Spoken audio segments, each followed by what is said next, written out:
Welcome. In today's quick guide, I'll show how to enable incognito notifications on the Google Chrome app.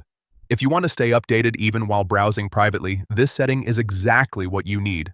Let's get started. First, go ahead and open the Google Chrome app on your device. Make sure you're using the latest version of Chrome since some settings may look slightly different on older versions. Once you're inside the app, look at the top right corner of your screen and tap on the three dots. This will open up the main menu where you can access Chrome's settings and features.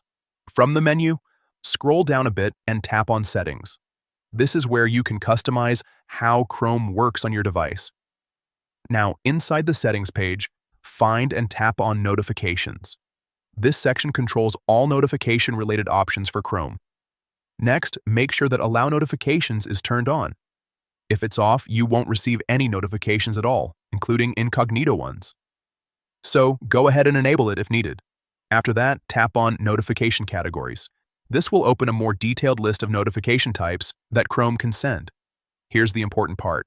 Look for the incognito option in the list. Once you find it, simply toggle it